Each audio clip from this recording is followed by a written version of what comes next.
If you've been holding Arweave, or if you've ever considered buying the Arweave token, I think you want to listen to today's show because this is going to blow your mind.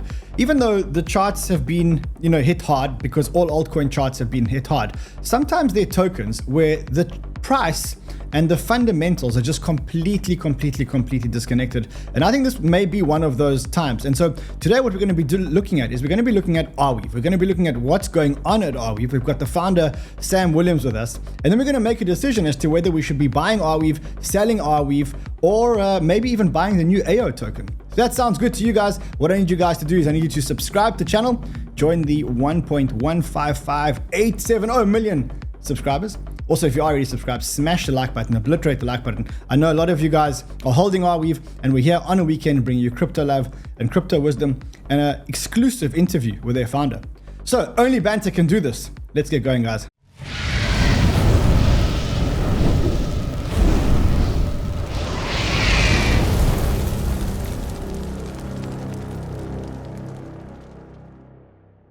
The one thing I really love in the market is when the price and the fundamentals of a token seem completely disconnected. And in fact, that's a decision we're going to make today after we speak to Arweave's founder, because the price has been going down, but then all altcoins have actually been wrecked. And I think Arweave just fallen victim to that. But underneath the hood, the technology behind Arweave is something that I think is absolutely amazing. For those of you who don't know what Arweave is a permanent storage blockchain protocol. In fact, essentially what it does is you pay once to store data forever. And the reason why that's so important is because most images or most things on the web get deleted after a year, 2 years, 3 years, or 4 years. And I know this because I've got a whole lot of articles on the web that I'm trying to access about myself. And articles from 5, 6, 7, 8 years ago are very hard to find on the web. And so in order to truly store something forever, I think the only place that you can do this is on Arweave. And they have a model where you pay once and they store data forever. And ultimately, what they're trying to build is a completely decentralized web that is actually indexed and stored forever, unlike the traditional internet, which is not stored forever, and effectively articles and data actually lands up disappearing. Now, in terms of the protocol itself, protocol is actually firing on all cylinders. You can see the growth of the weave. The weave is the amount of data that they actually store. It's 254, is this terabytes? 254, I think it's 254 terabytes. It's massive numbers. But the big question is whether the price and the technology are disconnected. And especially since they launched the new 𝗂 supercomputer. And we're going to talk about the new 𝗂 supercomputer on today's show. So that's what we're going to be doing today. But before we start that, you know that these weekend shows and the banters are actually sponsored. And this one's sponsored by NordVPN. Now, I keep saying to you guys, and I'm going to say it again, the most important tool in crypto, the most important tool is a VPN. And the reason why the most important tool is a VPN is because when you surf the web, you're exposing your IP address. So as you can see, that's the IP address of my work computer. And you can see that right now, anyone who I'm interacting with, any dApp, any protocol, knows what my IP address is. And because they know what my IP address is, number one, they can report my conduct to any government. Number two, they can actually try and hack my computer. It's super simple to do it when you've got someone's IP address. So in order to get over that, what you do is you take a VPN. And what a VPN actually does is it masks your IP address. And it makes people believe that you're somewhere else. And there's multiple use cases. Obviously, one of the use cases is to hide your IP address. But also, if you want to surf and you want to watch Netflix in a country where we don't have Netflix, or if you want to get onto a porn site in a country where porn's not allowed, you just go onto the VPN, tell them you're somewhere else, tell them I sent you, and you will get straight into that site. Now, to do this, you press this off over here. You get it for like $3 a month, and you get a 30-day money-back guarantee, and you get 4 months extra. Guys, it is the most important tool in crypto. Trust me. This is the most important tool in crypto. I know it doesn't seem like it, but when you are hacked or someone does get into your account, that's when you'll realize you should have done it. If you want one, there is a link over here, and you can use that, and you can actually support the channel at exactly the same time. Anyway, with that out of the way, but go and do it. Just go and do it. You keep saying you're going to do it next week, and you don't do it.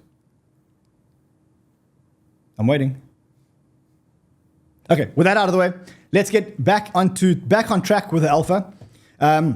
So many of you may know that I was one of the investors in Arweave when they first launched.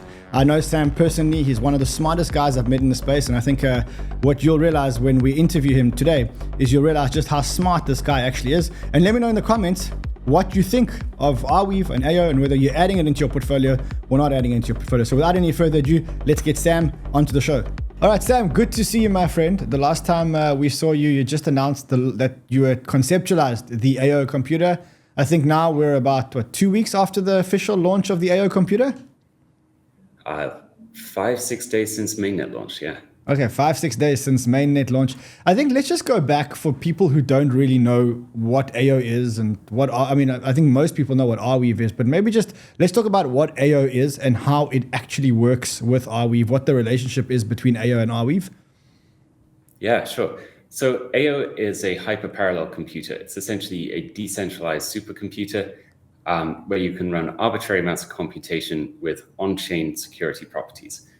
We built it because we wanted the permaweb, which is this like stack of protocols built on top of Arweave, to have access to large amounts of computation. Before, the permaweb was great for decentralizing UIs for things like DeFi or storing data long-term, things like NFTs, really anything that you want to keep around for a long time and access through a browser. But you couldn't do computation on the network itself. And we didn't want to just build another EVM fork. There's way too many of those. So instead what we did was we built a design that uses Arweave's permanent storage as essentially what we call a message bus, almost like the transport layer of the internet, to store records of transactions that users are making and piggyback on the fact that we made that arbitrarily scalable. Like Arweave runs at crazy amounts of TPS, about 700, 800 per second. And the scalability is simply not a question. It will go arbitrarily. We even tested it on mainnet up to 100,000 TPS one time just for fun. And there was really no difference in the infrastructure. And so what AO does is it uses that core ability to settle and decentralize data across the world at arbitrary scale to form the basis of computation. And so normally in a smart contract platform, you have this problem where basically everything is sharing state. It's like everyone can commit to it one at a time. So in the most extreme case, you get Ethereum, which is truly global shared state, where your commitment to the network means that I can't commit to the network. We form a single queue across the entire world in order to use the service. And then there's things like Solana that say, okay, you can have maybe 4 or 8 different threads of execution. So it's 4 or 8 people using the computer at once. With AO, we go the complete opposite direction. We just say, well, what if you have any number of processes, we call them, but you can think of them like smart contracts with huge amounts of compute inside, enough to run LLMs on chain, that kind of amount of compute. Yeah, you have as much of that compute as you want on different threads, and then they can send messages between one another using Arweave as the message bus, sort of transport for those messages. Yeah, you get an arbitrarily scalable computer out the other side. And it's been running it. Yeah. So I think a lot of people were confused in asking, is AO actually a blockchain? AO itself is not a blockchain, right? Not one blockchain, definitely. You can think of it like each smart contract or each process is a mini blockchain, if you will. And each transaction is like a block.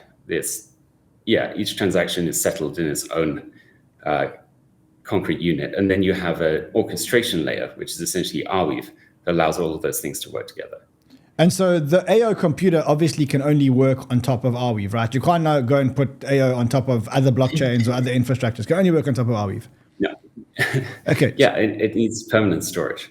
So what do you think people are going to use this for now? So you've got this supercomputer, it sits on top of a super storage network, which at its core basically stores things for a really long period of time, which we call forever, so to speak. What do you think people are going to use AO for? Well, in testnet, I think we had probably one of the busiest testnets in history, I would guess. Peak was around 500 transactions per second that are real user transactions, not like consensus. Solana does 4,000 transactions per second. Well, okay, they're all just for, running the blockchain itself. But no, these were real user transactions. And people are using it for running financial agents, playing games. There's a ton of like virtual worlds where you can move your little character around, and each interaction, like each movement of the character, is an individual blockchain transaction, if you will. There's a ton of things. Really, it's kind of like saying, what will people use a computer for? It's sufficiently broad as to mean virtually anything. And where we think it starts is, well, the crypto community right now understands trustless computation, which at its core is like the differentiating point of comparison between a decentralized supercomputer like AO and just AWS, say. People in the crypto community are focused on the financial applications to start with. And so they're building things like on-chain agents that they essentially execute a market strategy for you on your behalf with the same trustlessness guarantees that you would normally get from a DeFi protocol. So we see that, like, if you look at the financial infrastructure of the traditional finance space, basically there's two layers. There's like games, and then there's the intelligence that runs the games. And so the games are things like, lending and borrowing, right? There's a set of atomic interactions. You give a loan, you pay back the loan, there's collateral, all of these basic units. And that's what DeFi did very well in the first wave at decentralizing, right? It made it so that you could play those games in a trustless manner, which is pretty damn cool. Mm-hmm. But what wasn't addressed was the intelligence layer. So like, why do people or agents, really, like 87%, something like that, of the trades that happen on NASDAQ happen as a result of a computer program, one way or another? Why do those interactions happen in the first place? Like, where does that intelligence occur? And before AO, as far as I can tell, all of that was done off-chain. It was human managers. And what AO has brought to the table is, call it agent fi, basically. This idea that you can run on-chain intelligence that has the same trustlessness guarantees as a normal DeFi program, but actually now making decisions about what to do on your behalf, not just doing it. And that's because, is that because you've made on-chain computation very fast and very, very, very cheap? And so on-chain computation now competes with off-chain computation. And so now what you're saying is, instead of actually doing the computation off-chain and then bringing the action onto chain, do the computation on-chain because it's really fast and really cheap. And the reason why that's happening is because it's all happening in parallel and it's not happening in the line, as you correctly said, right? Yeah, exactly. There's like a line per individual unit of a program, and it works just like scaling a computer program does in the traditional space. Like, no one in the traditional space, if you go to a traditional computer scientist and you say, hey, I want to build a financial ecosystem, like a sort of programmatic financial world, and I'm going to put it in a single thread of execution, they would tell you you're completely nuts. Like, there isn't a single person on earth that would think this was a good idea. And yet this is actually where the crypto space has ended up. Even like, I'm going to do it on 4 threads. It's like, okay, when I live here in New York, and when I look at the banks, I'm thinking, yeah, they're not running on 4 threads of execution, guys. That's obviously not going to work. What you do is you basically split the workload up into as many individual cogs that can run in parallel as you can, and then you orchestrate them with message passing. It's like, frankly, it's not rocket science. It's amazing that no one did this before AO. Yeah, I was about to ask you, I mean, if it's not rocket science and this is how the real world works, why could no one do it before AO? And, how come you were the only guys that had the idea to execute the same way that actually everybody else has been executing? Well, okay, there's 2 sides of that. I think first is we were sitting closest to the missing cog, right? So when we set out to build Arweave, we just wanted to build a permanent information storage system. We saw that blockchains were good at replicating data around the world. The first use of a blockchain actually arguably was to store a record of history, not to transact value, right? In the first block of Bitcoin, Satoshi famously put the Times headline from the Chancellor on brink of second bailout. Yes, right? That was before Bitcoin had any value at all. So we thought that this was like an obvious thing to do with blockchains, and frankly, like, everyone just follows the hype, and it wasn't cool at the time. Like, it was 3 or 4 years before people really saw the utility of that en masse. And so we were close to the solution. In that 3 or 4 years, we spent that time making it so that the system scaled arbitrarily. And then came time to build a compute network. And it just seemed, it's like we were sitting on top of the solution, and we already knew it by heart because we built it. So that helped a lot, I think. And then the other side is cargo cults, right? Like, although people can come up with these solutions, they very irregularly do, because they're like in tunnel vision of what currently exists. So EVM was a global shared state machine from the beginning, and it had global locking. So you want to apply a change to the ledger, no one else can apply a change while you're doing it. And this is a sort of relatively complex, but it's a virtual machine. It's in the nature of the virtual machine to work this way. It's quite hard to backport local locking, even like Solana has, onto it. And Solana is actually a very well-built machine. It's pretty close to the archetype of the optimal way to build a shared state machine. But if you listen to them talk, they'll say very clearly, global shared state synchronizing at the speed of light. That's global shared state between every process. Means that, well, when you use it, I can't use it. And they have like local locking of some bits of memory, but they have a single leader that's selected around the world at any one point in time. And they actually have a pretty cool map for this. You can go watch it. But like, again, the financial world doesn't work by there's a single leader at a time committing all the changes. It's just nowhere near the level of scale that's required. What do you lose? What do you lose on the parallelism? I mean, I get what you gain. You gain infinite scalability, because I don't know if infinite is exactly the right word, but you get mass scalability. What do you lose? Because it feels like you've always got to have a trade-off, or am I missing something? Yeah. No. That's fair. Yeah. So the trade-off is that you don't have access to the global shared state in one place at one time. Like on Ethereum, you could do all these really interesting and weird things, like flash loans, for example. Right, so a flash loan requires you to lock the global state and say, okay, I'm going to take a loan and I'll repay it by the time my transaction is done. But then you need access to all of the state of the system in order to execute that in one atomic unit where no one else can do anything while you're doing it.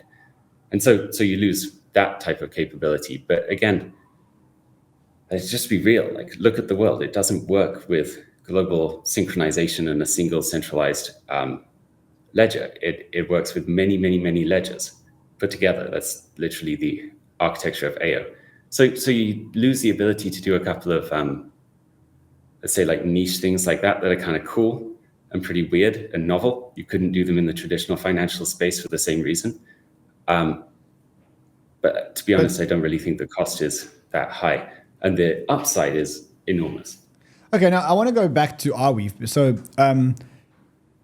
would you say that without AO, so let's take AO out of the picture, Arweave was still doing reasonable growth, was still getting great transactions. I mean, I was actually looking at the dashboards earlier today, and like Arweave was pretty much doing well. What do you think the future of Arweave would have been ex AO? And then I want to say, what does AO do to the future of Arweave? Because I think a lot of people are kind of like, there's a perception in the market, and the perception is you've got AO, and so what's the value of Arweave? Or you got the Arweave, and what's the value of AO? And that's how I kind of want to break it up into two parts and say, you got Arweave. If AO didn't exist, is Arweave a healthy blockchain ecosystem? Yeah, I mean, like you were saying, it's been growing. Even through the bear market, it was growing a ton. If you actually show those same graphs and then you click the little expandy button, check out the history, like on the left-hand graph there. This is the Weave size, as you guys can see. This is going back to 2022, and then you can kind of see how the Weave size grew pretty well. Let's go back quickly, and we can just go into this one here, which shows the transactions. So you can see that the transactions have been growing pretty exponentially. Yeah. I mean, like, just before that shelf, I guess, that was before AO launched. It was around there. But the funny thing about those exponential graphs, right? Actually, we could do with a logarithmic one of this, so you can show it over time. I also, when I first met you, Ran, we were in that zone that now has no pixels. Yes, it was way back at the beginning. Yes. Yeah, and that first, after the 3 years I mentioned, that's where you first see some pixels on the graph, and that growth at the time was enormous. Like Arweave was covering, probably a third or 2/3 of all of the data storage for NFTs, which at the time were like half of crypto. Yes. So Arweave itself is a mature, robust, and stable protocol at this point. It's been running in production for 6.5 years, something like that. And people use it for all sorts of things. Even before we built 𝗂𝗘, people were using it for chain data storage, because there's this kind of slightly strange thing that happens, which is that when you get a more scalable ledger, something like a Solana, for example, or a Polkadot maybe. But yeah, actually Polkadot's an interesting example, but this is a tangent if you would entertain it. It's and the same with Cosmos. They had like relatively similar ideas, but what they got wrong or were missing was shared security. Right, so they had this idea of multiple threads, and you actually see that this is essentially where the Ethereum roadmap ended up going as well. So it's not like we were the only people to observe this very basic fact of the situation. It's more that they couldn't execute it with shared security. And if you don't have a shared infrastructure and security layer, starting a new thread, starting a new process, essentially in 𝗂𝗘 terms, is like a multi-$100 million process that takes a year. Whereas like on the 𝗂𝗘 testnet, there was something like 6-7 million processes, I would guess. And on any particular day, there's about 10,000, 20,000 that were active. That's like 20,000 rollups, if you will, in Ethereum speak. And Ethereum is in an interesting position as well, because basically like they had this idea for sharding, which was not quite the same architecture. They still had many different processes or smart contracts sharing the same thread, but there were at least going to be more threads. And then they didn't push it through because they got stuck in this it ossified too early, right? They had a community that became very attached to a specific set of features, which they essentially couldn't provide at scale. And so they, threw away the sharding scaling roadmap in like 2019 or something.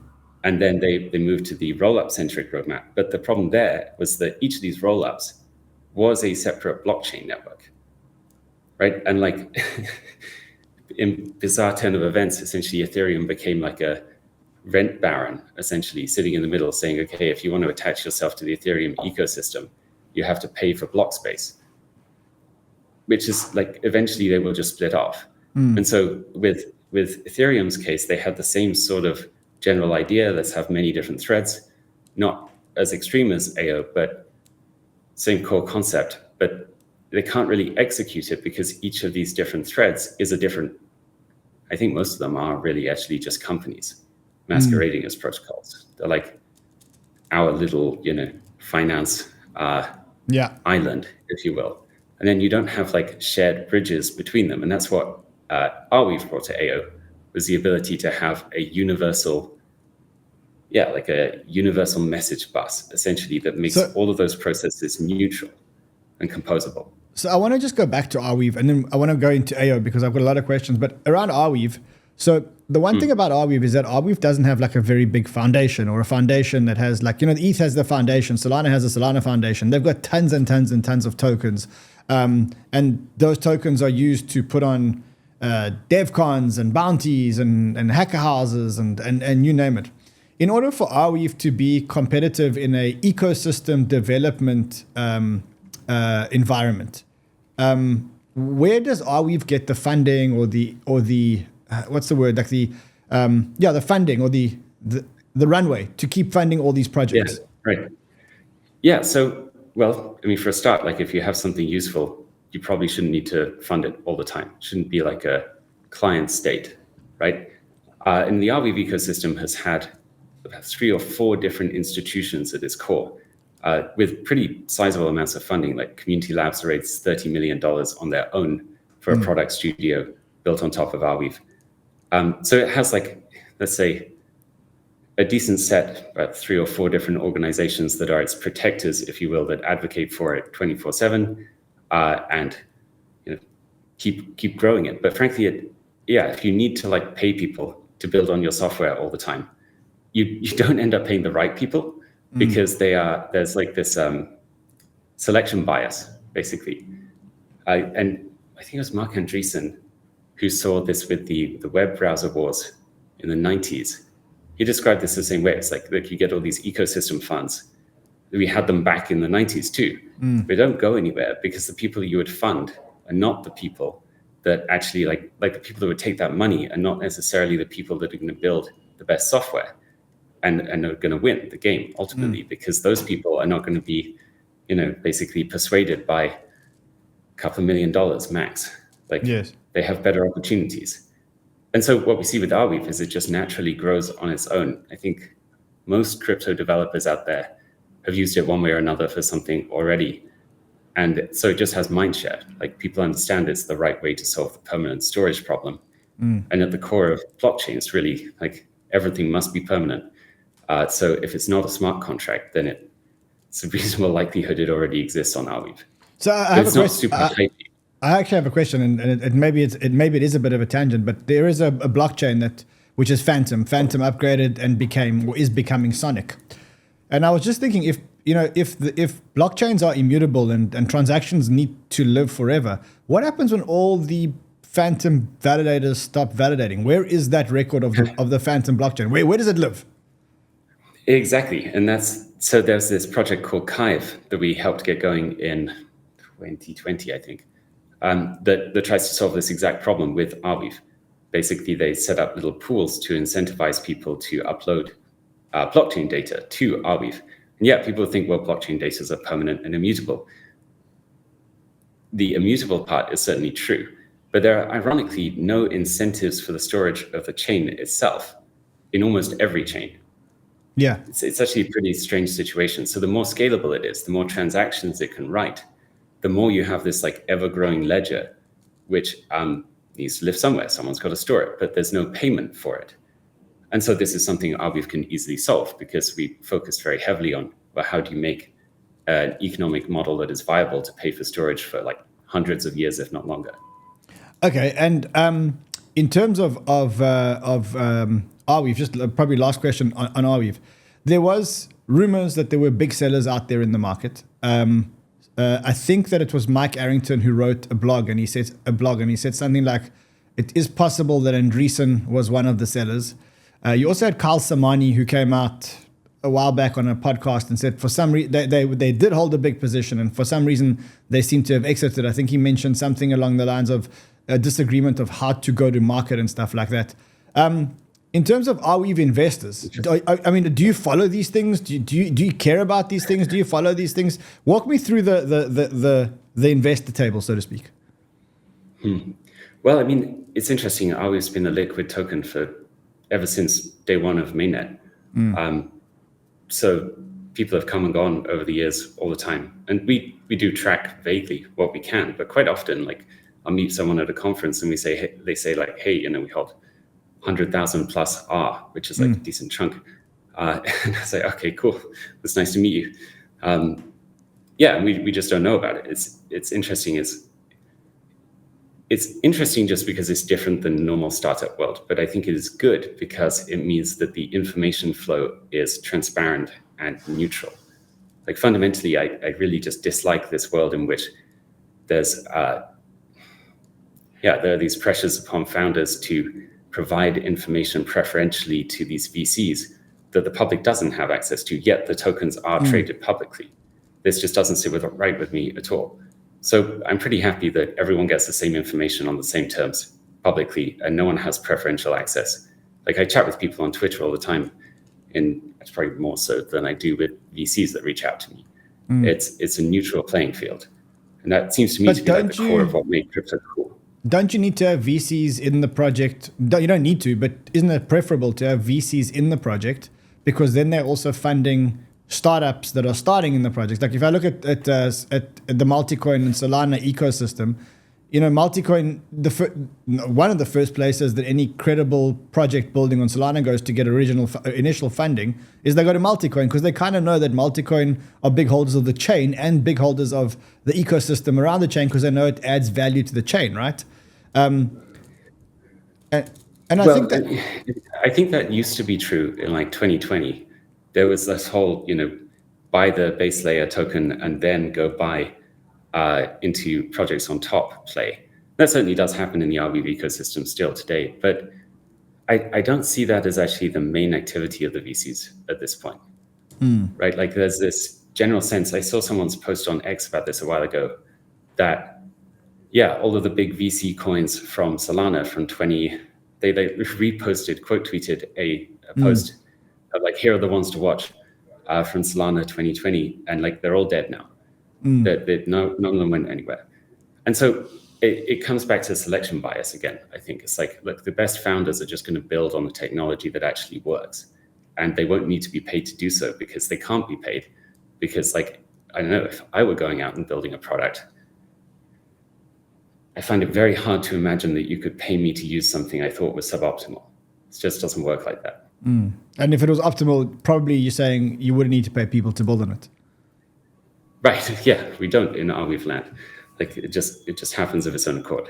Okay, and now let's go to 𝗂. So the token distribution mechanics for 𝗂 were quite fair and revolutionary. Maybe just walk people through how the token distribution of 𝗂 actually works. I know that, maybe you can go through it.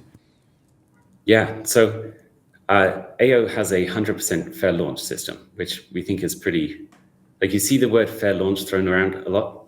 But most of the time it's like, a decent sized airdrop is what they mean. No, we mean that like 100% of the tokens go to the community. We've actually been buying 𝗂 tokens because we don't have them ourselves. And how is it distributed? Well, in 2/3, 1/3. So 1/3 goes to Arweave token holders directly, just holding Arweave tokens. You accrue these into your wallet on 𝗂.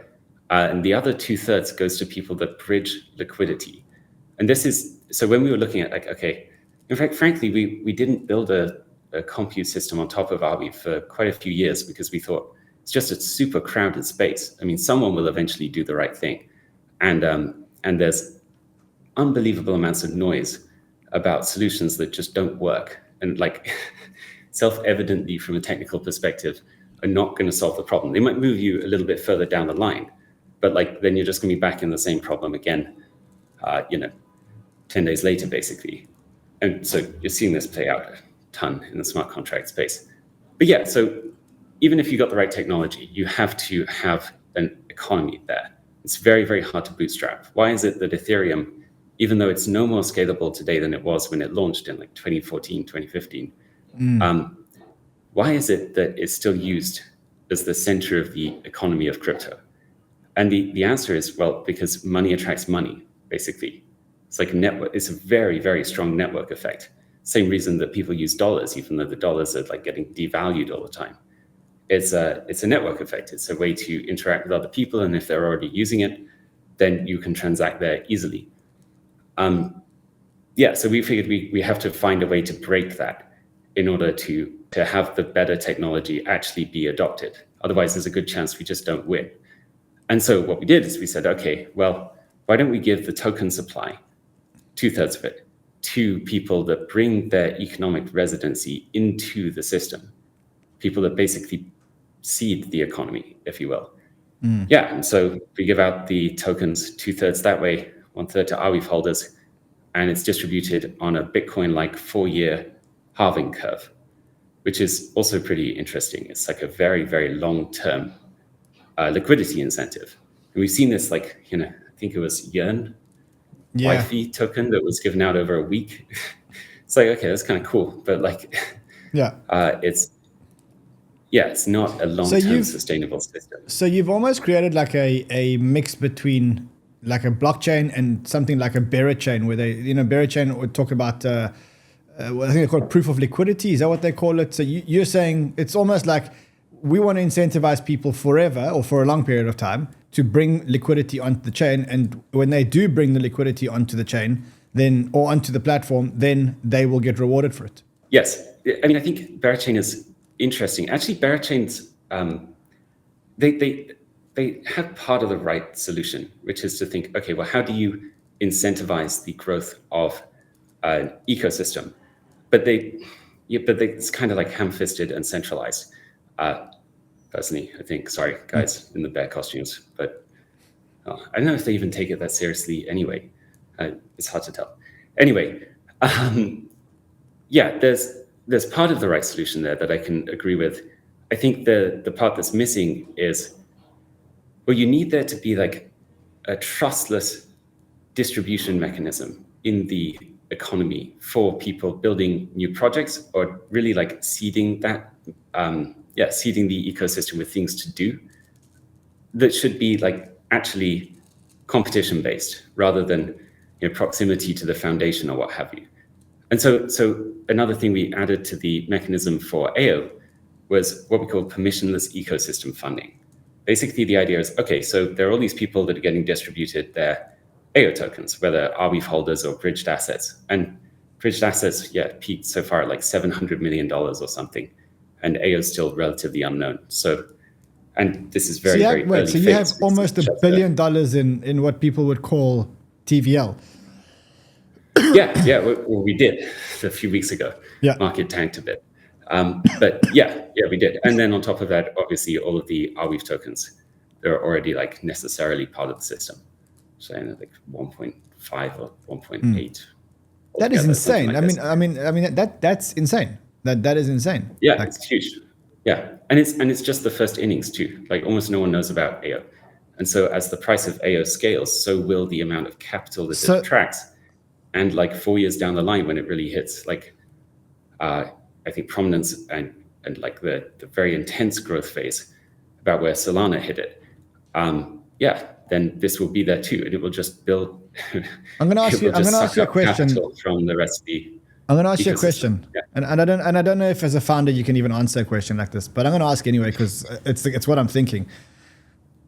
I mean, would you sell some Arweave now before everybody knows how good 𝗂 is and actually just buy 𝗂 tokens on the market? Like I was looking earlier, the 𝗂 token is trading at like $25 or something like that, and I was like thinking to myself, I don't have any more dollars, but I do have Arweave, and I'm kind of thinking to myself, no one knows about 𝗂 yet. No one knows how to buy it. No one knows. It's not listed on any exchanges. Like, and I know I'm getting 1/3 of the distributions because I'm holding Arweave, but is a good trade not just to buy 𝗂 now before anybody knows about it? I can't advise on how you should trade for obvious reasons. I agree. But you know what I'm saying, right? I hear you though.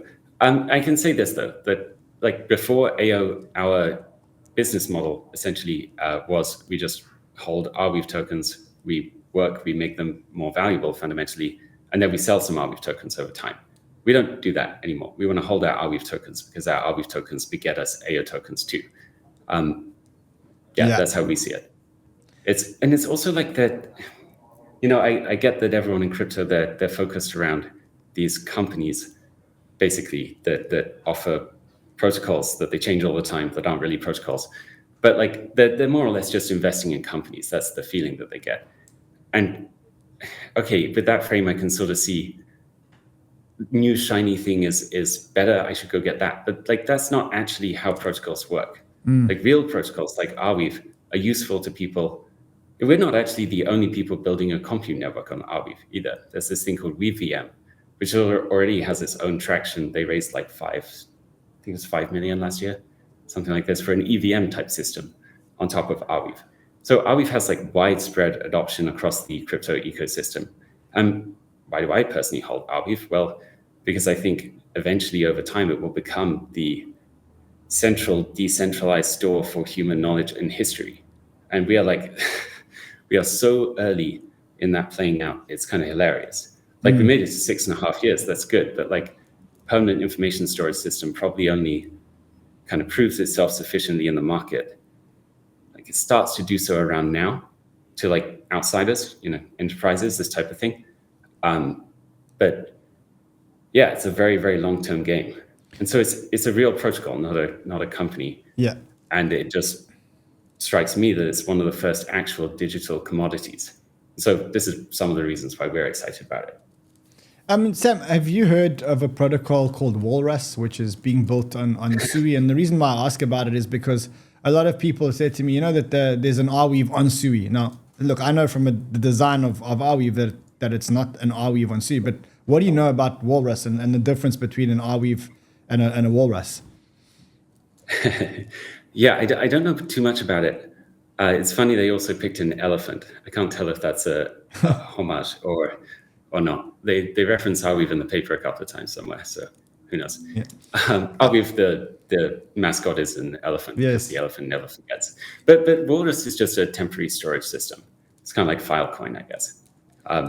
Okay, yeah, so it's not really on the same. I think I've heard some people mention that it's a much longer term thing, but I mean, I don't know it well enough to comment, and certainly I don't know the technicals well enough. So I think I'm not gonna go into it.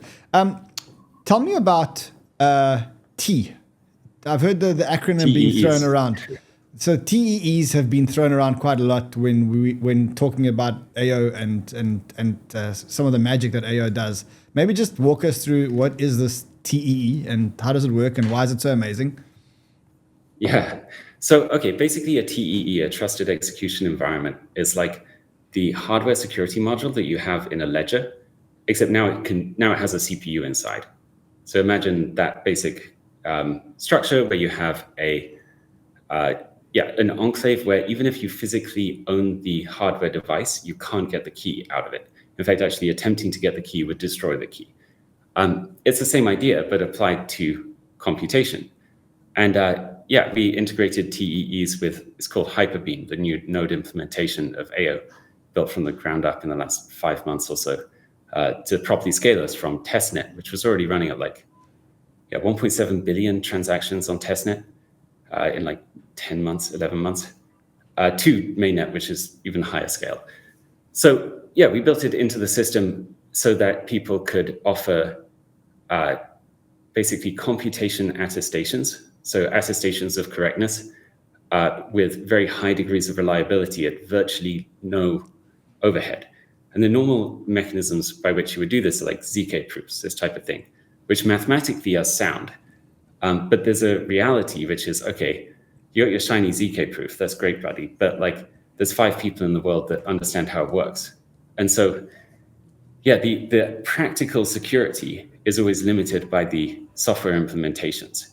And so while a TEE, it does have the physical, or it does have the key decrypted inside the physical HSM, which isn't so mathematically pure, it does have extremely high degrees of reliability for most types of transactions, and not this risk basically that comes from the software complexity, which makes them, I wouldn't say quite level on their own, but pretty damn close. And instead of it costing you crazy amounts of compute to compute these proofs, it's 6% overhead on native speeds, which for a decentralized supercomputer is obviously great. And so, yeah, we shipped the first TEE implementation with Hyperbeam 5 days ago, 6 days ago. And we're coming out with more in the future. And the idea is, well, okay, one hardware provider might get it wrong. Plausibly, happens sometimes. But the likelihood that Intel and AMD both have an error in the same way that allowed providers from both sides to create incorrect proofs on top of a computation, it's just extremely, extremely low. Too low. And then on top of that, yeah, right, you can get what we call geopolitical distribution. So you can get CPUs that are manufactured in China and in America and in India, and you can get them all to attest to the same computation output. And when you do that, okay, what's the likelihood all of those countries conspired? Yeah, it's just zero. It's too close. It's too close to zero. Yeah. Sam, you keep using the word we and we built and we're building. Who's we? Who's the team? Who's funding? Who's funding the team? The reason why I ask is you didn't raise any money for 𝗖𝗂. You raised money for Arweave ages and ages and ages ago, right? The last Arweave raise was a long time ago. So who's we and who's funding we? Okay, well, there's 2 sides here. So we, as I normally call it, I mean, sometimes I use we as the general Arweave ecosystem, which is some of the people, particular people from those other organizations I mentioned. But we is normally like forward research, our little pod in the Arweave ecosystem. And we don't raise funding directly from AO, but this is part of the elegance of the system. We found that, okay, so if you have all of this liquidity that's bridged into the network, or what we could essentially do is we split the native yield available on that liquidity in the other networks amongst a decentralized set. So it's some of the same players in the Arweave ecosystem, some new ones, about 4 or 5 different organizations. We split the native yield between that group, and then the user gets to keep the AO yield. And so it's essentially some kind of yield swap, I guess. Although for people in the so testnet period, it was like massive. If I'm staking ETH or I'm bridging ETH and I'm putting ETH onto AO, I'm foregoing the 3% that I'd earn on my ETH if I was staking the ETH. But in return, I'm providing liquidity to the network, and I'm therefore earning AO tokens in place of the yield. Exactly. Yeah. And at the same time, you fund the development of the ecosystem itself. So That's you move your very economic smart. residency there. That's very smart. Thank you. It was the closest we could find to like funding the. Yeah, we wanted to go to Bitcoin's model. Like we saw that the distribution of Bitcoin led to its growth partially. Like the fact that you didn't have early VC insiders and the likes, and it was really just an open playing field where the miners got the tokens. They largely sold them because they needed to, pay for electricity costs. We wanted to go for something like that, but that instead of just incentivizing like wasting energy, incentivize growth of the ecosystem, but also find some way to fund the ecosystem itself. So this seemed like the again, I'm doing some math, but instead of staking any of my tokens that are bridgeable into AO, I should just do a calc and say, am I going to earn more here, or am I taking a bigger bet on the AO ecosystem? And if I am taking a bigger bet on, in other words, if I do believe more in the AO ecosystem than the 3% yield that I'm earning on ETH, or the 5 or 6% that I'm earning on Sol, I don't know what the latest Sol numbers are, I can just bridge them, provide liquidity, and earn AO instead of earning more Solana or more Ethereum or whatever else I can bridge. Yeah, and you can also at the same time, if you want, this is something we announced on Saturday but got lost in the furore of mainnet launch, as kind of typically happens, I guess. But there's this really cool system that Autonomous Finance, so one of those other groups that's funded by the sort of native yield that's created by the AO Mint. Yeah, they're creating the system called the PermWeb Index, which is essentially a way to say, okay, well, I want access to the whole of the PermWeb. Like I see that there's this large decentralized, what would you say? It's a community, but yeah, it's like an ecosystem sounds too, I know we've broken the words basically in the crypto industry. Ecosystem should have sounded like a bunch of equal peers, but now it really, I think of like the large foundations that are essentially just bankrolling what is more or less a disorganized large company. But ecosystem in the traditional sense. And yeah, there are people building all parts of the stack, like Aria, for example. They have their mainnet. I don't think I'm allowed to say when, but very, very soon. And they build the gateways on top of Arweave, which are super useful if you want to access the data inside in a web browser. That's a cool project. And they're doing a community launch, not quite a fair launch. They had VC backing and, like pre-sales and the likes a few years ago. But they have a chunk set out for the community. And they're making it available in a similar mechanism. So you can stake against validators. And at the same time, you earn Aria tokens or IO tokens. And so there's all these different tokens that are available in the ecosystem. How do you get access to all of them? Well, Autonomous Finance built essentially an agent that on your behalf, you can just press a button and you delegate your AO yield to it, or some proportion, if you like. And then it will go out and it will take part in all of these launches for you. And keep a third R, a third AO, and a third ecosystem projects. So it's like a basket. Too clever. I mean, part of what I love about blockchain and specifically smart blockchain ecosystems is that they come up with amazingly smart things, and they make it sound so easy. All right, so I think last question, Sam, what's next? So you've launched Arweave, you've now built AO. What's next, sir? just grow AO as fast as we can. I mean, right, I didn't get to this earlier. We see Arweave adoption on basically 2 tracks. There's like near term, which is the uses for permanent information storage, which are not about long-term storage, which you think are none. I certainly thought that when I started Arweave, but that's not true at all, actually. What permanent storage does is it decentralizes data, which it turns out is exactly what you need to do if you want to build a scalable smart contract ledger, or you want to, I know, store an NFT for the next few years at least. Like 90% of the NFTs issued outside of Arweave in the 2020 run are gone now. Yeah, so there's this long-term play for Arweave, which is just, look, like if we can bootstrap the amount of data stored in the system, and now it's like 15 billion pieces or something. It's like a third of the size of the indexed web, which is pretty damn big, to be honest. Still a long way to go. Like the indexed web, what you can Google is only a small fraction of the whole web, but like now we're into the percents. And with nonlinear growth, the rest doesn't look so hard.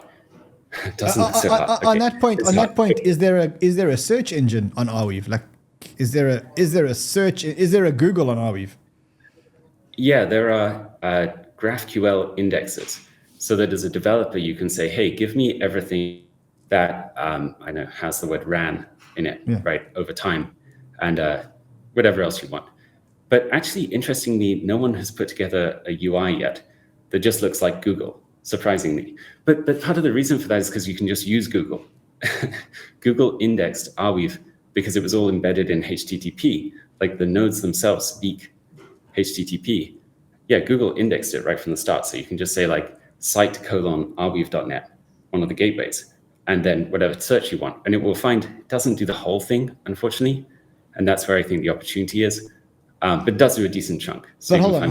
Well, I mean, if you've got all this data and you're talking about storing data forever, surely there's got to be some easy search engine that someone like me, who's not a developer, can just go into a Google type interface and say, please pull up all NFTs that look like monkeys and bring them up. Is it like an agent or I mean, there's got to be something, Sam. Yeah, well, like people have built over the years user interfaces that do exactly that, like find me more specific things like advanced Google search. And then there's also R search, which was just a wrapper on Google. Like the reason no one's done it is kind of because you can just Google it most of the time. But it would be a good thing for someone to build. And now they could start at fair launch and they can get funding for doing so as well. And it could be part of the Perm Web Index. I mean, this is too smart for me. Sam, we're all out of time, my friend, but it's been so good catching up with you. It's just like understanding what's going on there. And I know that the markets haven't been good. I think the markets to any altcoins haven't been good. And so people have been questioning, what's going on at Arweave, what's going on at AO. I think now they know. And I think now they know that there's a lot going on and it's sustainable. Yeah, it's building a new web. It's like, there's always a ton of things going on. I wish I could just give people my Twitter feed sometimes. That would be kind of helpful. Oh, guys, if you do want to follow Sam on Twitter, just while I've got him, it's here is his here we go. Here is his Twitter. It's at Sam E.C. Williams, right? That's your official Twitter handle, Sam. So if you want it, you can see that's the one. It looks like it's got the elephant here. It's got the sam.arweave.dev, so you can see that's That's it. That's Sam. Sam, my friend, so good to see you. Thank you so much for being here, for enlightening us. Obviously, we're supporters. I think I was one of the first checks into Arweave back long time ago. 2018. I remember 2018, yeah. And here I am, still here. Here I am, still holding the bag. All right, guys. Thank you so much, Sam. Much love to you. And to you guys at the Banter fam. I mean, not our normal Friday banter, but I think you'll agree with me. It's just taking it to another level. And I mean, I learned a lot today. And I think, I try to make it less technical. And I think we got what we wanted out of it. So, yeah, let me know in the comments what you think. Let me know if Arweave is part of your portfolio. Let me know if you want to just go and snap up those AO tokens at $25. I mean, it sounds crazy. I'll see you guys again on Monday. Until then, trade well, my friends.